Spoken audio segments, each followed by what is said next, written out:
We are the youngest country in the world. We have 560 million people under the age of 25. If you just take the children of school and high school going age from 10 to 19, we have 225 million of them. Now, what does this mean in practice? Just purely looking at the demographic trends, it means that for the next 30 or 40 years, India could have, and one would argue should have, a youthful, productive, dynamic working age population at a time when the rest of the world, including China and Europe, the rest of the world is aging. So suddenly India is poised to become the workhorse of the world, but all of this will only happen if we get one key thing right, and that is education and skill development training. So for us in India, this is not just an education challenge. It is a demographic opportunity. It is not just a demographic opportunity. It is a national security obligation. If we don't get it right, we face disaster. Because if 26% of 1.2 billion people don't know how to read and write, we have the world's largest population of illiterate people as well. In the old days, a kid wasn't in school, it was the parents' fault. Today, if a kid isn't in school, it is the state's fault.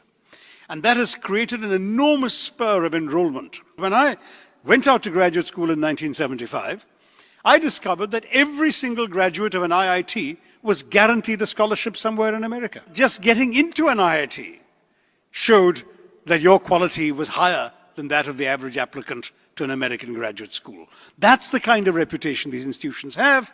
And there is a famous story of the founder of Infosys, Mr. Narayana Murthy, who was asked by an American television channel what his son was going to do, where he'd applied. And he said, well, my son has applied for the IITs, but I'm not sure he'll get in. And the interviewer said, so what do you think he'll do if he doesn't get into an IIT? And Mr. Narayana Murthy said, his safety is Harvard, he'll go to Harvard. And this created some astonishment in America. But the footnote to the story is that a few months after this interview, the son didn't make it to the IITs and got a full fellowship in Harvard. And the reason is, of course, that Harvard takes about 10 or 11% of all applications. The IITs take 0.01% after one of the most rigorous tests imaginable in the country. But I mention this to draw the point that we have quality in the country, and yet it is rare. There are just a few institutions that produce that level of quality, and that once you get beyond them, you will speak to Indian employers who tell you that they are finding that the graduates they are hiring are essentially unfit to be hired. We must have an educational system that can employ people.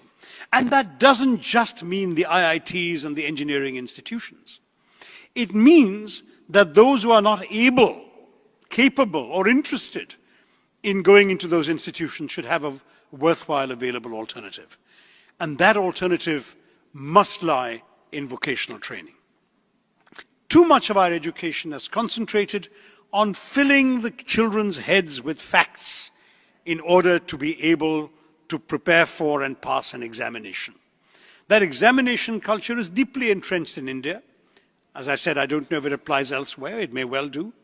And so we have all this regurgitation and rote learning because the ultimate objective, the measure of a child's worth, has been seen for too long as the marks he or she gets in the examinations.